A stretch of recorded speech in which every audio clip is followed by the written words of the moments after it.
Welcome into the Sports Objective. I am Kyle from LaGrange alongside Stevie Fly. Yesterday, August 16th, was Media Day at East Carolina University, and I attended along with Dave Richmond and Johnny Robinson. The interviews I did we're releasing today. This is going to be part one. There's about 14 of them. The interviews that Dave and JR did will be released later. Stevie, I think I did a pretty good job. What do you think? Yeah, I think you did a good job, dude. I think you did a really good job. Guys, be sure to check these interviews out. He's got a little bit of everybody, coaches, players. It's great. I don't know how long it lasts, but it's well worth your while if you're an ECU Pirate fan. Yeah, I got everybody up here from JDB to Mike Wright to Katin Houser. So sit back, relax, enjoy part one of ECU Media Day presented by the Sports Objective. And part two will be coming soon. We're here with East Carolina running backs London Montgomery and Parker Jenkins. London, talk about the trans. Last year was your first year here, transferring in from Penn State. Talk about the difference between year one and year two. So first year, I came in. I had to learn a new playbook and everything, so it was slow for me. But they opened me with welcome arms. So I'm definitely more comfortable now. Now this is my second year, and I'm more comfortable now with the playbook and everything. I got closer to the guys and everything, so like that. But yeah, it's been definitely better my second year. Since I got more comfortable. So yeah. We saw last year, London, some of your ability. You got a lot of speed. Rajay kind of led the way last year. This year, it looks like it's going to be a three-headed monster with you, Marlon Gunn, and Parker Jenkins. Talk about the transition from being, Rajay was the guy to now, I won't say you're the guy, but you're one of three guys that one of you is going to end up being the guy. Yeah, I just think that we bring a lot to the table, us three. And Rajay definitely was the guy last year, and I feel like this year we have a lot of diversity, and there's no limits to what we can do. So I think it's really just gonna be scary. I think we all have the capabilities to be the people we want to be, and I feel like the O-line's helped us out with that a lot. We got closer as a team, and just having that bond is going to be important for us going into the season. Parker, I was talking to Marlon earlier, and I was asking the biggest difference between, his running style versus your running style, London's running style. He said he's more of a power back, where you and London are more speed guys. You agree with that? Yes, sir. I can agree with that. You come over from Houston. You 2 years ago under Dana Algerson's offense. Thank you. Seems to be more similar to what you're running now. Not the same, but similar versus what you guys ran last year.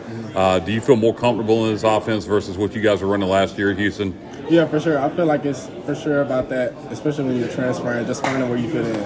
I feel like JDB does that with everybody, making sure that he has the right people on the field for a certain play and just making sure you fit in where you fit in. It's not you only get this play, you only get this play, you only get that play. I feel like he puts everybody in the spot to make sure everybody knows what they're doing regardless of where they're at, and it helps everybody. You put up good yards as a freshman at Houston. You weren't utilized that much last year.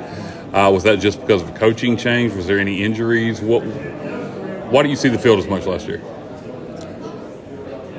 I wish I had that answer.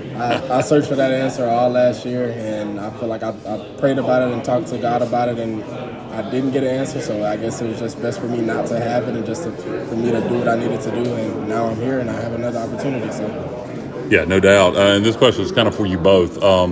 This JDB offense, you mentioned JDB using people in the right way. How much fun is it playing this offense? It's so fast-paced, and I think initially people think about the passing game because there is air raid aspects to this offense, but as we saw particularly the second half of last year, the running game is a huge part of this offense. And how excited are you guys to play in this offense, year one for you, year two for you, and be utilized, more in the running game?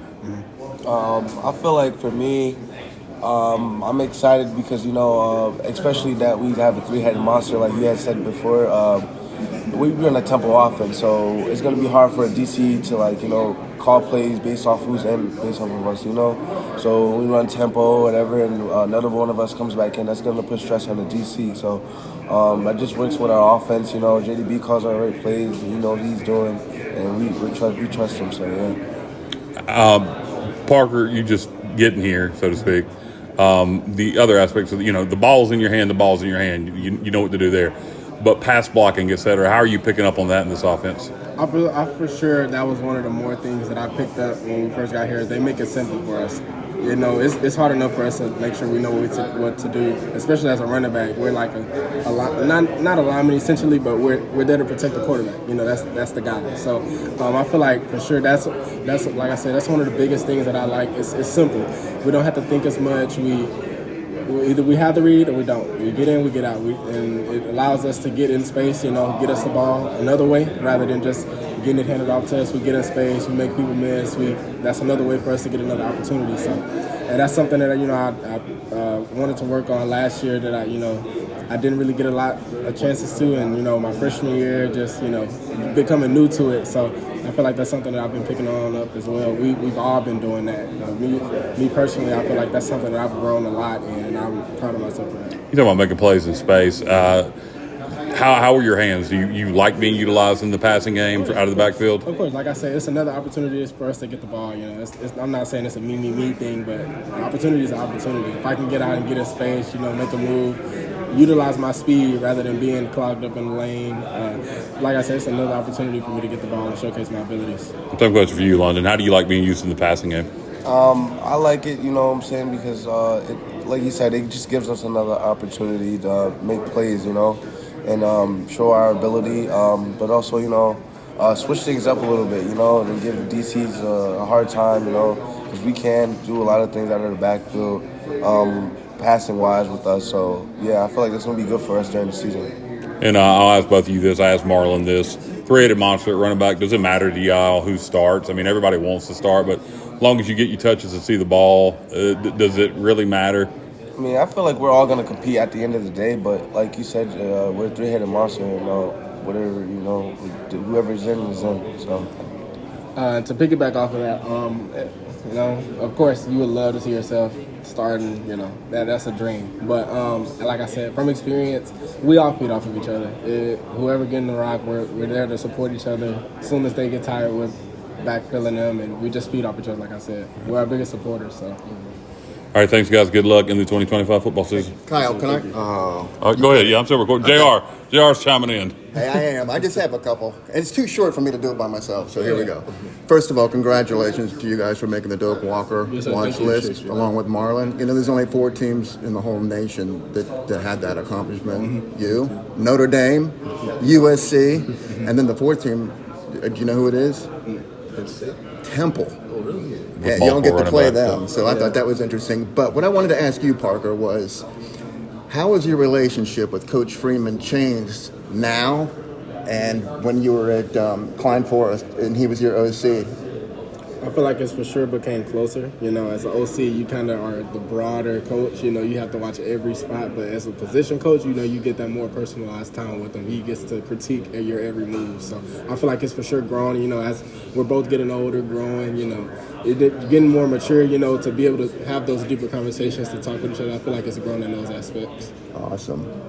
Thank you very much. Appreciate it. Thank you. Good luck to you guys. Thank you. Thanks, guys.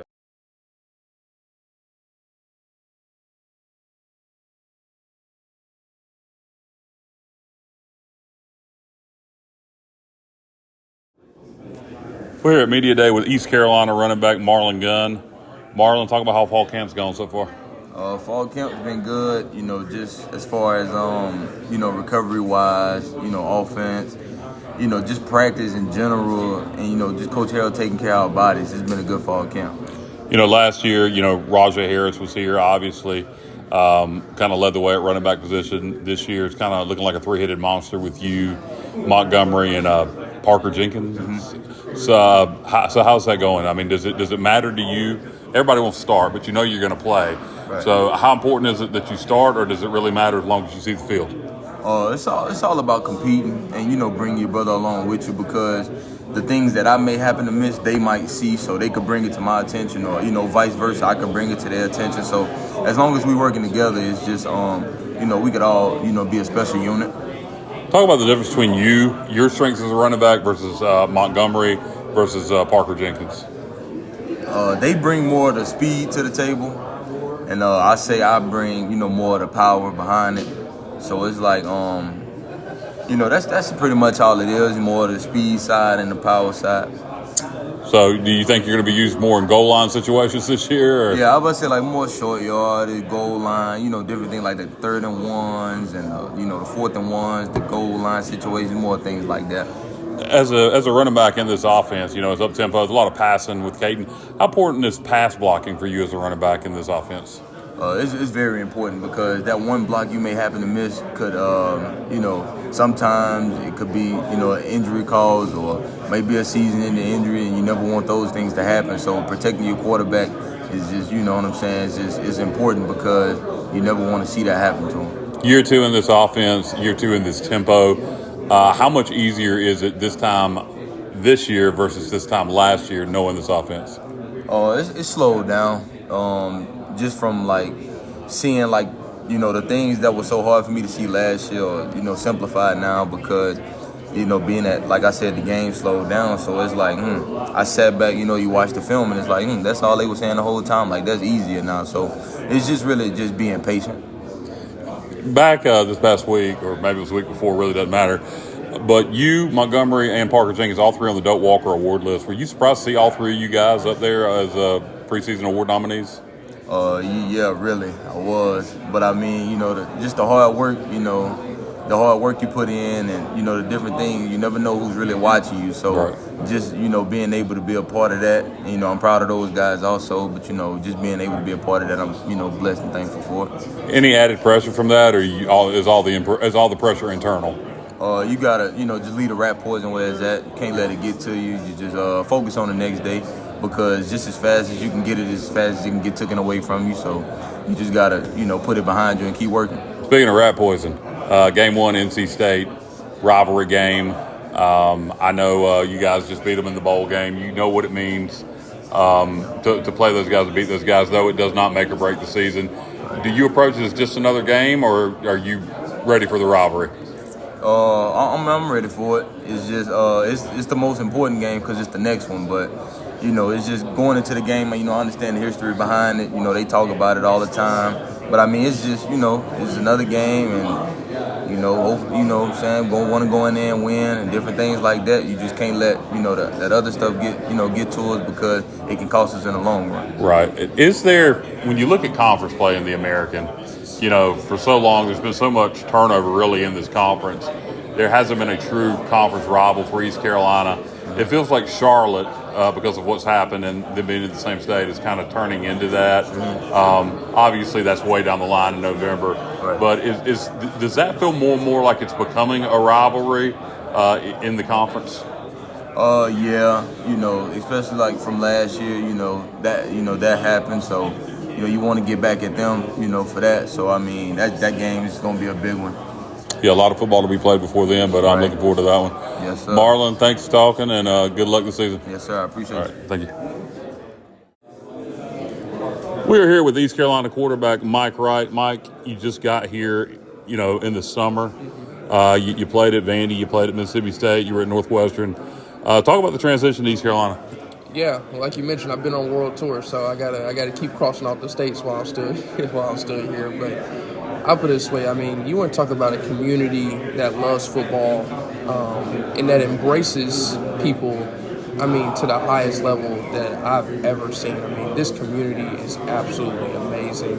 I'm so excited to be here, and I can really feel the love that Greenville brings every single day. So it's really easy for me to come out here and do my job and be excited every time I walk in the door. So, would you compare it most similarly, I'm assuming, to Starkville of the places you've been, or would it be somewhere else? Yeah. I would probably say it's similar to Starkville. I mean, you got Vandy in the heart of Nashville and Northwestern in the heart of Chicago, and so I put it this way.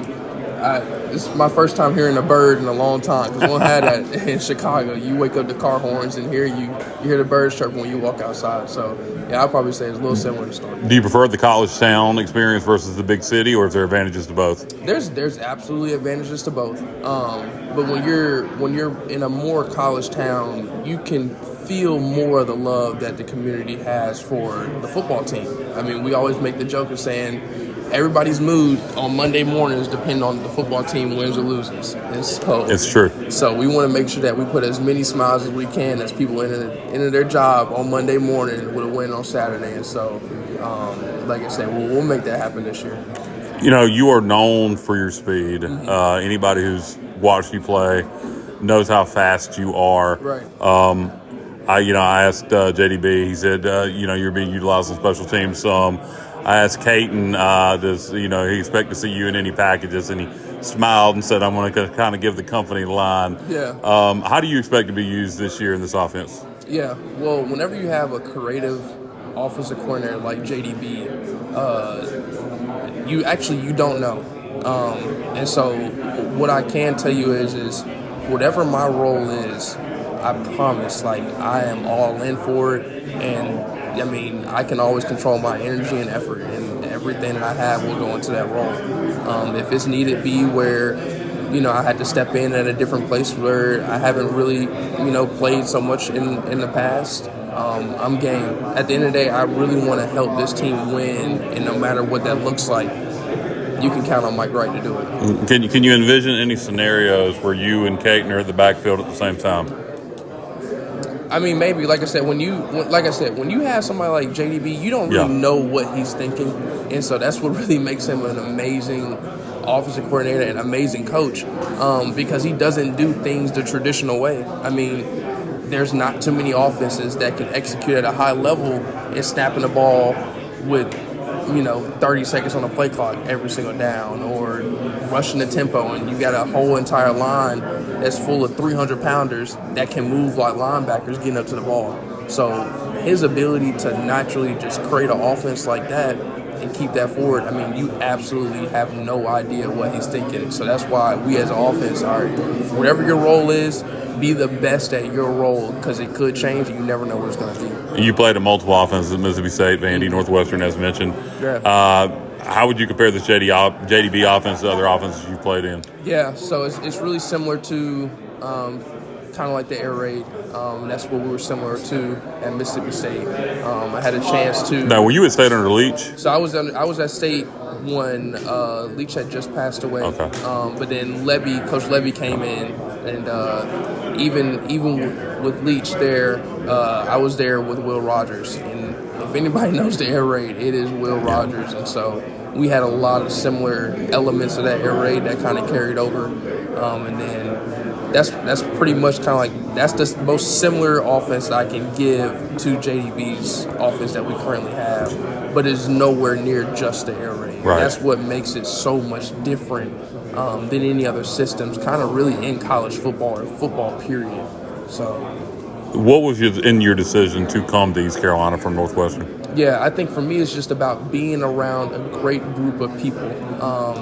I would have never thought that I was going to play 6 years of college football, and even saying it out loud, it sounds insane.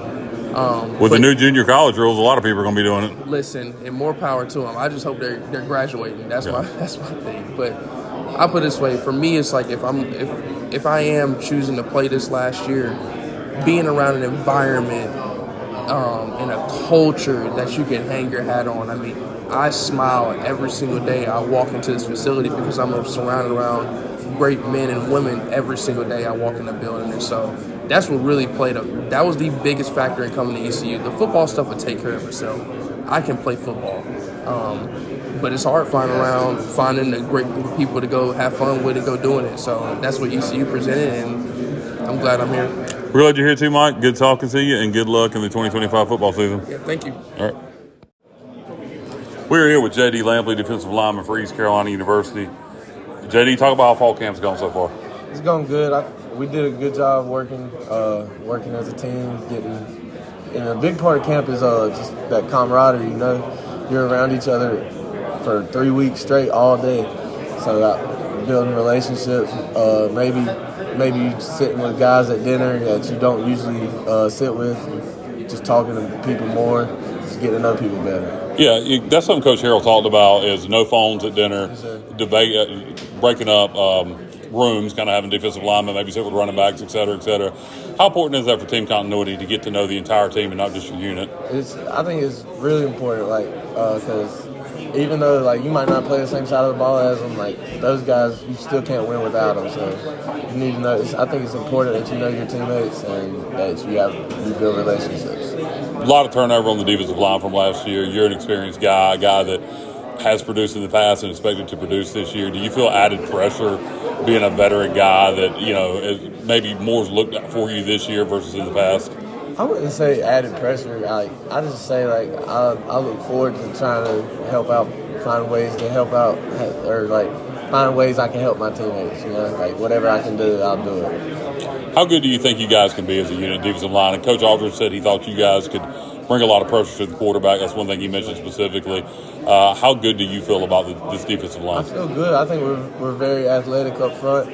I think if we just continue to do the right things, we'll be good. All right. The next question I got to ask you may have already been asked it. I don't know how much you want to answer it. You know what's coming. A little bit of legal trouble back in July. How's that going? Is it all clear? Are you going to play versus NC State? All I can say is I made a mistake. I'm sorry for any bad light I put on the university, my family, coaching staff, my teammates. I learned a lot from the situation, and I'm focused on moving forward on football. Yeah, no doubt. We've all done stupid things in our 20s. It ain't no big deal. Yes, sir. So, good luck, JD. Looking forward to big things from you this year. Thank you. Yes, sir. We are here with East Carolina cornerback Jordy Lowry. Jordy, talk about the transfer from Western Carolina to East Carolina, the difference between FCS and FBS so far. It is different, I can say. Like the competition-wise, like, you know, you got to come practice every day, you know, ready to compete because it's better players, you know, so. You know, I watched you last year against NC State in game one, Western Carolina versus NC State. You played well in that game. That was my first start. That was your first start. You played well.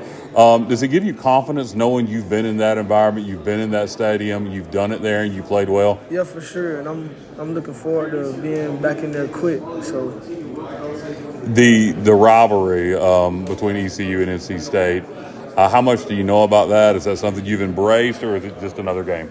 Being new, I've been trying to like get into it, but which is I am, you know, because like I just got here, so I don't know like how the rivalry is. But now I'm starting to realize like it's big, so you know you gotta be ready and prepared for that. Yeah, no doubt. You were an FCS All-American. Yes, very productive at Western Carolina. You know, you're going to be on the 2 deep here. How important is it to you to be a starter and be, you know, quote unquote the guy? Because I think you have that kind of ability. Yes, it's been good, honestly. You know, just by learning every day. So You still learning process. yes, sir. How do you like playing for Coach Aldridge? I like it a lot. You know, he an edge type of guy, so you got to come with it every day in practice and everything. Schematically, what's the biggest difference in defense between what you were running at Western and what you guys are running here at ECU? I could say the playbook here more bigger than what it was at Western. That's the main thing for real. Okay. But at the end of the day, it's still see ball, get ball, cover your man. Yep. So. Yes, sir. All right, Jordy, good luck 2025, and look for big things from you. Yes, I appreciate it. All right. Thank you. Good meeting you. We're here with Jaquez Padaway, wide receiver, East Carolina University. Talk about the transfer, the difference between playing at Oklahoma versus transferring to East Carolina. Obviously, Oklahoma, prestigious program, Power 4, but you come here and, you know, I'm assuming get a chance to see the field a lot more. Yeah, man, I'm just, just keeping my head down, just working, just not saying too much, but just based on, like, the conferences, it's obviously going to be, like, there are, like, differences, but my mind is football wherever I go, and, at the end of the day, I know what I got to do to be successful, so just put my head down and work. What do you think of the system, JDB system, going extremely fast? Do you like that? Was it an adjustment from what you were running in Oklahoma? Most definitely, I like it, but, like, it's not that much of a drop off. It was same. Oklahoma, just fast paced, just get to the ball, line up, let's run the ball, throw the ball, whatever. Like, just So it's really the same thing. There's no like big difference. Katin Houser has mentioned you by name several times. In fact, over there when I was just interviewing him, that he thinks you could be a big playmaker for us. What do you think about that for the starting quarterback, putting your name out there? Is it added pressure, or do you embrace it? I mean, no, there's no pressure. I most definitely embrace it. At the end of the day, I got a job to do, and I'm going to do my best to get that job done. So. I was asking Yannik about the NC State game. You come there from Oklahoma. You're probably not as familiar with the rivalry. Yeah. Has Coach Shank and some other people, made new guys aware of what that game means? I mean, I really don't pay that much mind to the media and stuff like that. I go into every game thinking I'm gonna bring my best to the table, and just play my game and just have a cool mindset. So. I hear you. Any goals for this year? Do you have any individual goals for yourself in terms of yards, touchdowns, etc.? I just want to be the best slot I can be and just do everything I can do for this team to help us win. All right. Thank you very much for your time. Of course. All right. We're with Yannik Smith, wide receiver for East Carolina University. Yannik, talk about the transition from being a freshman to a sophomore, year one versus year two. I just feel like as a team, and even just me as a person, everything just coming together, everything just smoother. I mean, freshman year, you're just getting new to things, so everything, you might not catch on everything just fast, but sophomore year, once you get to know the playbook, and you just get to know everything, like concepts and stuff like that, it just make you play more faster and make your game just at a whole different level. Yeah, last year, second half of the year, you made a lot of big plays down the stretch. Talk about stepping up more as a leader this year, as a sophomore and a proven playmaker. It just kind of, you just got to see a guy down, just talk to him. Kind of I know that some people are going to be looking up to me, so I just got to keep that chip on my shoulder and just play as hard as possible and just keep bringing guys with me. In this offense, John David Baker likes to go extremely fast. How do you approach that as a receiver? I mean, it's to your advantage to go fast because the defense don't know what's coming. But do you like that? Sometimes you wish they'd slow it down, or do you like that tempo? I mean, fall camp practices when it's hot outside, yeah. like when we get into the season, I like it just because it's an advantage for us. We use our tempo to advantage so we can get other people. We so used to it, we tired, but we know how to push through it. Other teams, when they're tired, they probably just can't hit that extra gear like we can when we're tired. Right. NC State coming up game one. Obviously, one game doesn't make or break the season, but you know what the rivalry is about. You played in the bowl game. Do you get extra juice for that, or do you just treat it like another game? I just try to treat it like another game, take every week by week, and it's just a business trip. Yeah. One more question for you. You might not want to answer it. If you don't, that's fine. Completely understand. But there was a lot of rumors back before spring ball about UNC. Your brother's there. Maybe they were coming after you. Is there any truth to that, or would you rather not say? I'm not going to say. You're not going to say? Well, I'll tell you what, we're glad you're still a Pirate, and look forward to your production this fall. Yes, sir. All right, thank you. Nice meeting you. You too. We're here with Katin Houser, starting quarterback for East Carolina University. Katin, talk about year one in fall camp versus year two. How much difference is it, being ready with this JDB offense? Yeah, I mean, just with the continuity last year is the biggest thing. We same coaching staff, same older guys coming in. As far as receivers and running backs, we have a lot of guys coming back. So just that continuity on the offensive side of the ball, just being confident and just building off last year. I just feel like we're a lot farther along this year. How much has it helped knowing you're the guy? No competition with Garcia like last year. You got Jeter. They bring in Mike Wright, but you're the guy. How much has that helped you from a confidence standpoint? Yeah, it just helps me settle in, not to look over my shoulder. I can just go out and compete against myself. As long as I do better than what I did myself the day before, I mean, that's just progress, and that's all I can really do. So just focus on getting better every single day. Last year, second half of the year, you put up incredible numbers, but you did throw, I think it was 11 interceptions, Yep. 18 touchdowns, 11 interceptions. Yep. How do you improve on or cut down on your touchdown to interception ratio, yet still maintain your aggression and playing loose? I just feel like most of my interceptions was just trying to do too much. You can still put up a bunch of numbers by just putting the ball in the right person's hands, just putting it in play. So as long as I'm not forcing balls and not trying to do too much, trying to be Superman every play, I think that'll deplete for sure. Yeah, you don't have to be Superman with the wealth of receivers you have around you. Yannik Smith, Anthony Smith. Who else comes to mind? I mean, those are the names Pirate fans know. along with some others. But who else, has transferred in that you think is going to be a difference maker at receiver? Yeah, we have two guys that came in. Jacques Petaway, obviously, he's a really good player for us. He's going to be electric. And then also TJ, a transfer Penn State, he came in. Those are two guys that really stepped up during camp. In the quarterback room, we mentioned bringing in Mike Wright. It is your job. I tried to get a little something out of John David Baker. JDB seems to indicate that, Mike Wright was going to kind of be used more on special teams. How much do you expect to see him in any packages, like some so-called Wildcat type package, utilize his speed, or should you just go along with the company line? I got to go with the company line here. We play a game pretty soon, so I don't want to give away too much. All right, I like the way that sounds, though. Yes, sir. All right, thanks. I'm about to call you Coach. Thanks, Katin. Yes, sir. Thanks, Katin, and good luck this year. Of course, thank you. All right, great. Good seeing you. Yep, thank you. We are here with Darius Bell, center for East Carolina University. Darius, talk about how fall camp's gone so far. Fall camp's gone great so far. We really made an emphasis on making it about ball and team. Those are two things we've been working on. And I feel like as a team, we've done a good job of that, keeping the main thing, and just stacking days and getting better each day. Back there in the spring, it looked like the center position was solidified. There was an injury. Now it gave you an opportunity to compete for the starting job. So how's that gone? It's going great. It's a blessing to be put in a position like this. Our offense, we talk a lot about trust and how, we got to trust you to be able to put you out there. And, to know that I'm trusted in this position is it's great. It's a blessing. Talk about the speed of the offense. Being an offensive lineman, a bigger guy, although you're in great shape, how is it, you played in it last year, but how is it going so fast as an offensive lineman? Honestly, as an offensive lineman getting adjusted to the speed, it's an advantage. A lot of teams aren't ready for the speed that we play with. And later in drives, especially when we play fast enough where teams can't sub, it gives us an advantage. Defenses, especially D-line, they're tired and they can't play the speed that they played at the beginning of the drive. And us being used to that, we honestly have a great advantage. When you line up against NC State, obviously one game doesn't make or break the season.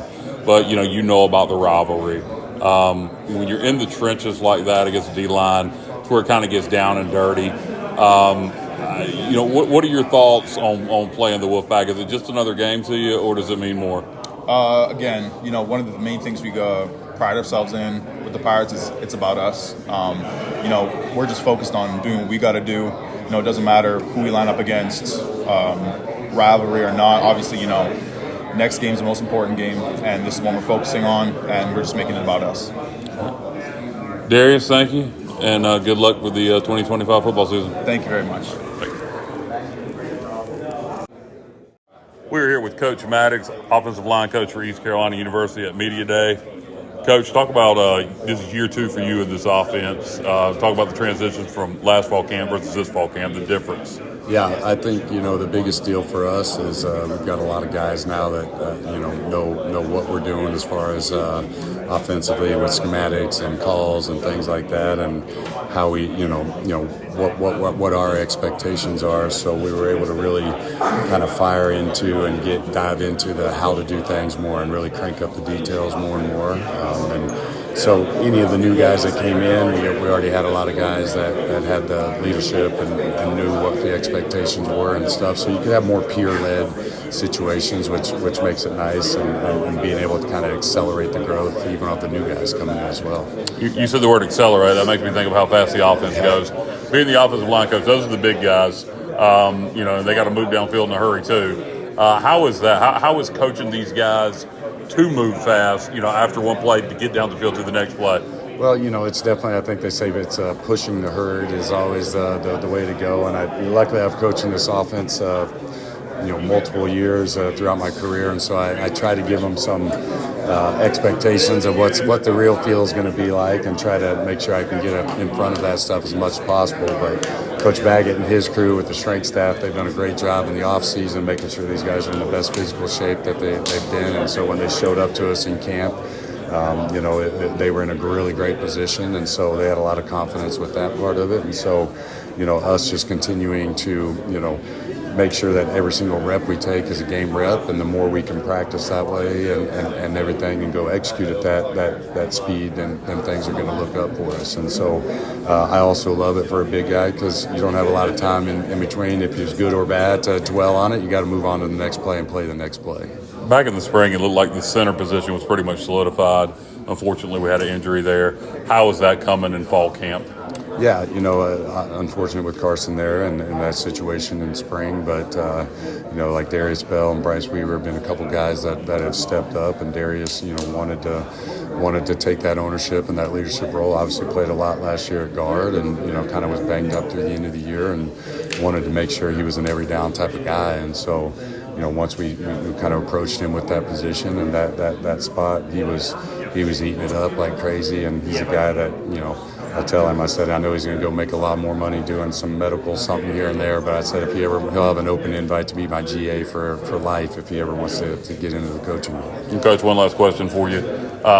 Just when you look at the O-line, is there a strength and a weakness, pass blocking versus run blocking? Is there anything you'd say is our bigger strength versus our weakness? Well, that's the I feel like we've got a lot of great athletes really up front. I know the big men, but they're athletic. So I feel like we can do, and the guys that whoever the five we're going to put out there, they've got to be able to do both. And so it all starts in the run game and being physical, and the more you can run the ball and all that good stuff, play action pass, and not putting yourself in certain situations on third down, right, obviously helps. But we also put ourselves in those situations in practice of, obviously passing situations, right? Being able to pass protect when everyone knows you're going to throw the ball, and be able to run the football when everyone knows you're going to run the football. And those are the times when we're really going to be judged. And so trying to put those guys in those situations and trying to do that and test them early, is something we're going to look at. But they've answered the call to that. They've answered the challenge every single time. Thanks, Coach Maddox. Good luck this season and against NC State. Absolutely. Thank y'all. All right, thank you. Yep. We're here at Media Day with Coach Freeman, running backs coach for East Carolina. Coach, second year here. Talk about the difference between fall camp year one versus year two. It's been completely different. Going into fall camp one, having some new guys around, it was kind of speaking a foreign language to those guys, and them having to learn a new language. But coming back into year two, those guys know where to go. They know the expectation. They know what we expect. They understand the offense. They understand what we're trying to do schematically and how we want to do things. So it's been a complete 180 for those guys. So it's been awesome to be in year two with these guys. How much further along is the offense? JDB last year was installing. This year, everybody knows what they should be doing. I'm sure there's some tweaks and some changes. For sure. But just, you spoke to it a little bit, but how much further along this year are we versus this time last year? I think last year when we were going into three weeks in the office, we had guys that were still swimming a little bit, Now we got guys that hey, we can install things each day, and they're able to pick it up, because they have the base foundation of what we want to do. So we're excited and definitely pleased where we are offensively. Last year, you were fortunate enough to inherit Rajay Harris, who second half of the year was just phenomenal. Absolutely. You can't replace a guy like Rajay, but we have 3 or 4 guys that look really good. Doak Walker Award nominees. Guys like Montgomery and Gunn and young man from Houston. I'm sorry. Yeah. So, three-headed monster at running back. Who do you expect to start, or does it even matter who starts because all three is going to play? For me, it doesn't matter, and I told those guys this morning, kind of laying it out for them of how I saw the room starting off, and I told those guys right now, I don't even know who's going to walk out there first, but like you said, it doesn't matter because you're going to play. And with the tempo offense, us wanting to snap the ball 85 to 95 times a game, and us being able to want to run the football the way we want to do, it's a lot of touches out there, and one guy can't carry the ball 30, 40 times a game, so we're going to need multiple guys if we're going to want to play and stay at a high level for 10, 11, 12, 13 weeks of the year. We're going to need everybody. It's going to take a group effort for sure. How fast do we go? I know JDB last year, the offense was extremely fast. We had to deal with some turnover problems at times. But the offense still, despite all those turnovers, was extremely productive. For sure. Are we going to go even faster this year? Hopefully that's the plan. With our guys being in year two of the offense, they kind of know what to expect, tweaking little things, and guys understanding they're having a feel for how these things the calls are going to come out. We're able to get that ball back inside faster. I think we can still speed it up a little bit. Who do you think's taking the biggest step from last year to this year in the running back room? Ooh, man. Honestly, a guy that most people haven't even heard of, but T.J. Engelman, a redshirt freshman kid that has come a long way. He was an early enrollee last spring when we got here, and to see him now he's been night and day, and he's a guy that I'm extremely pleased with and excited about. Is he somebody you think will contribute at the running back position this year on the field? At some point. Not sure when, not sure where, and we'll kind of see how the season plays out, but if we get to him, he's a guy that we're excited about, that we do believe in. All right. Good luck, Coach, against NC State and the rest of the season. Appreciate it, man. We are here with East Carolina defensive coordinator Josh Aldridge. Coach Aldridge, talk about your first fall camp at East Carolina to start with. It's been great. Players practice with purpose and intent. Really impressed with how consistent they are, and I think we've gotten better every single day, maybe besides one, and just really excited about transition and getting ready for an opponent. Yeah, no doubt. You had a lot of turnover from last year. It was a very experienced team. We have some experienced guys in the front line that just hadn't played a lot. Talk about that. Talk about how experienced guys that just hadn't been on the field. I'm assuming they know the culture. They feel like they got something to prove. How's that been working with guys that have been here but not starting? Yeah, I think to develop that, the only way you get used to playing under the lights is playing under the lights. And so, until we get to a game, you never know. But in practice, we try to get them in as many 11-on-11 situations as we can so that we can put them in stressful situations, see them communicate, see them execute, and understand what they can or can't do. So, I think we've done that. We get a lot of team reps, and I think you've seen those guys really develop more of their football IQ that they maybe didn't have before just from enough reps and playing. What would you say the strength of the defense is right now? Was it the front seven or? Yeah, I'd say our front. We can rush the passer really well, I think. We've got quite a few guys, and just the depth there. I don't think there's a big drop off between the first group and the second group, regardless of how good that first group is. When you've got guys that there's not a drop off from the ones and twos, they're fresher, they can play harder, all those things. So really excited about that. So you're looking to rotate a lot on the defensive line? I'm looking to rotate at all spots if I can. Okay. You can't, if you're playing as hard as you're supposed to, then you can't play every play. So if we're not rotating, then I don't know how hard we're really playing. So we would love to rotate as much as we possibly could. Yeah, keep fresh bodies in there. You look at the secondary. We had a lot of moving parts after spring camp, transfer portal. A lot of guys got here late, didn't get here until summer. How is that getting guys continuity in that back end with so many guys that have transferred in, particularly post-sprint? I think that comes through the summer workouts and all those things. Coach Baggett did a great job of having those guys up here all the summer and around, doing things together, team bonding, getting them in the meeting room and making them talk. I think as a coach, sometimes you talk too much in the front, making them talk, because that's them talking to each other, not talking back to you. So, I think they've done a great job of gelling. I'm really happy with that DB room right now as they keep developing. We still got things we need to improve on. But those new guys, a lot of them, it's like they were here already through the spring. We have Tegan Wilkes back. He transferred back from Houston at safety. How's he been from a leadership standpoint? Phenomenal. Tegan is steady Eddie. What you're getting from him every single day. He's always calm and composed in terms of the calls and executing them. And anytime you got an experienced guy, they're usually great communicators, and that's the case with him. He's a great communicator, helps other people get lined up, and really excited about Tegan's last year here in Greenville. One last question for you. Back looking at the transfer portal, one guy I was really excited to see come in was Jordy Lowry. Guy I watched last year play at Western Carolina quite a bit, an All-American at the FCS level.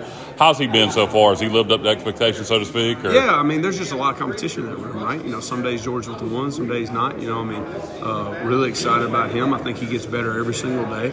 And but he's got big playability. The one thing I'll say about Jordy, he's got really good hands for a DB. And, he's got really good ball skills. And so really excited to see how many balls he can get his hands on out here in Dowdy.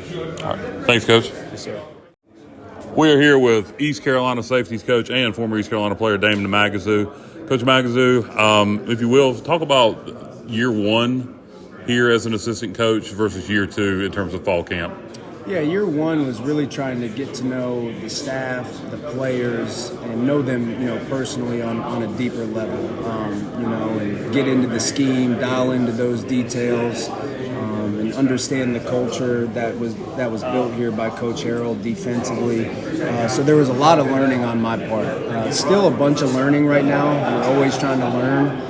But now you understand the scheme, okay, and even the new things, and understand the players. And and the relationships you've built, and now you have those details. So when you go in day one on an install, you have all those details from previous experience or like experiences.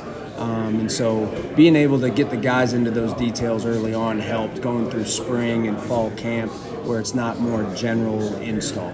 With Blake taking over as head coach midway last year, bringing Josh Aldridge as defensive coordinator this year, what's the transition been like working for him as your direct boss as DC? Yeah, it's been awesome. He's been great as he came in and embraced the ECU culture and embraced what Coach Harrell has done here. And it's been exciting to work for him. He's a great football mind, brings a lot of juice and energy, which, fits right into what we do culturally.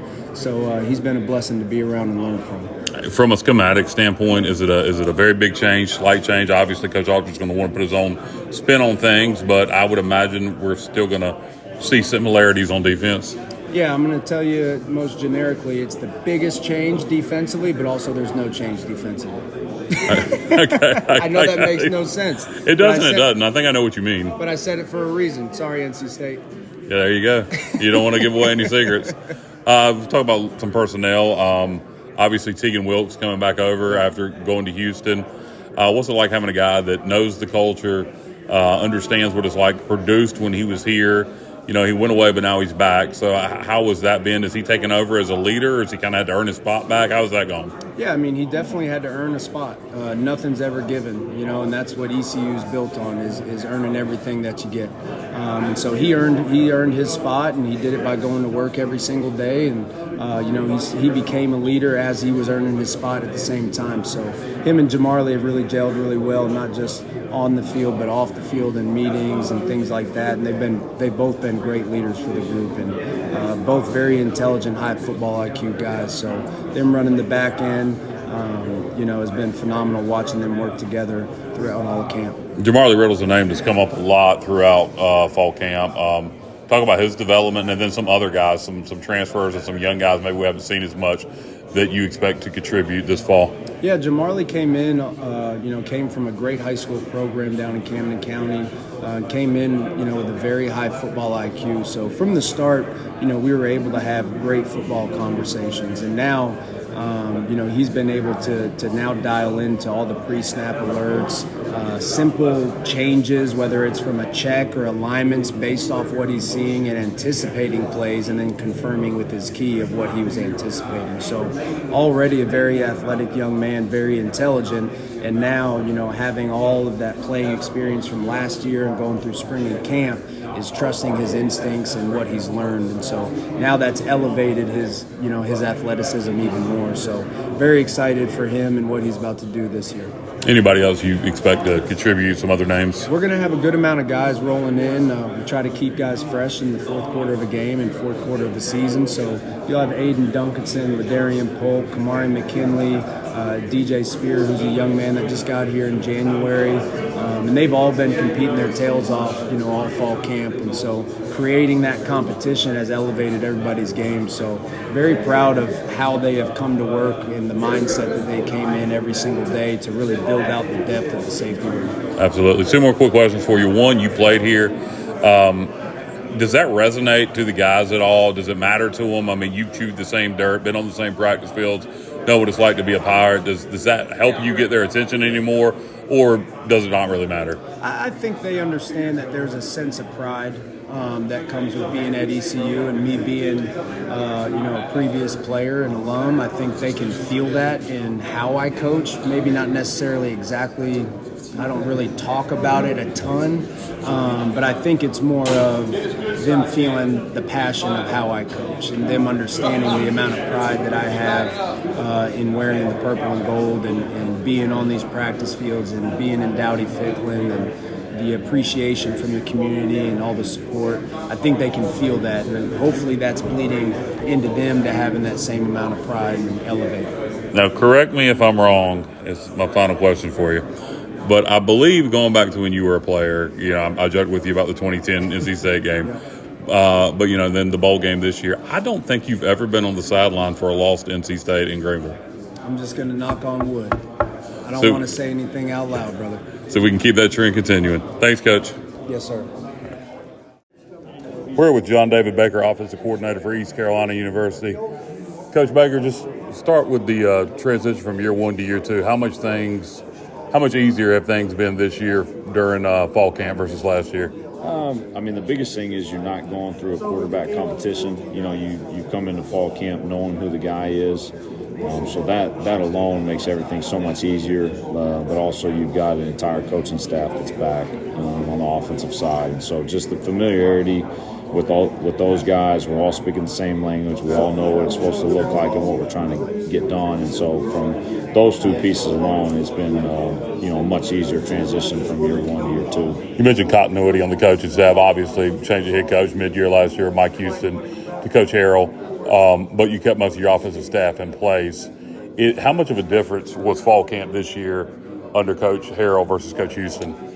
It was different. There were things that were the same, though. There was an emphasis on physicality, playing a certain type of way, playing the right way, how we consider the right way to play the game. And so there was a lot of similarity to it, but I think that's what helped us last year is Coach Harrell put his spin on a few things that I think helped us as a team, and then just carried over some of that stuff into this year.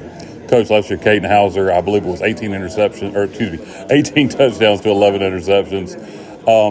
How does Katin cut down on those interceptions yet maintain the aggressiveness and playing loose? Yeah, I think it's a mixture of, one, decision-making, just making sure putting the ball where it's supposed to be when it's supposed to be there.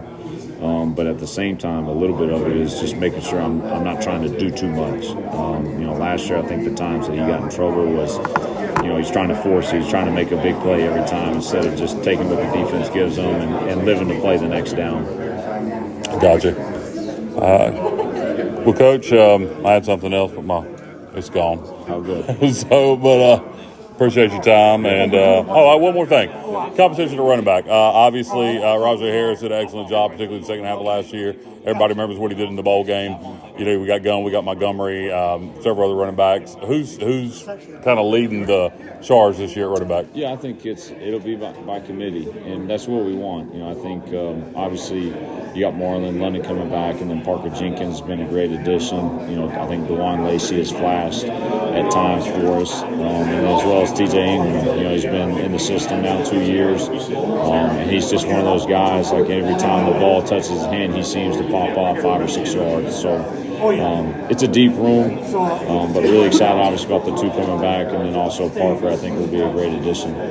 Yeah, I agree. And one more thing, Mike Wright, starting experience in the SEC, comes over from Northwestern. I know you're not a 2-quarterback system guy. How do you plan on using Mike Wright, or is that top secret? No, I mean, there's no really secret to it. I mean, Mike came here to be the backup quarterback, and that's what he's going to be, and he's accepted that role. He knew that coming in. The thing about Mike is Mike's a winner, and Mike wants to win, but Mike's never he's never played in a bowl game. He's never been on a bowl-eligible team, and so that's what he wanted more than anything, was come be a part of a winning team and a winning culture. I think you'll see Mike on some special teams because at the same time, he wants to help the team win, and he's, athletic and can do some of those things. So I think you'll see him on some special team stuff. But at the same time, like I said, Mike came here for a certain role, and he knows what that role is, and he's embodied that the entire time he's been here. All right, thank you, Coach. Yeah, absolutely. How you doing, Coach? Praise Scott. I'm not going to sit down waiting that long.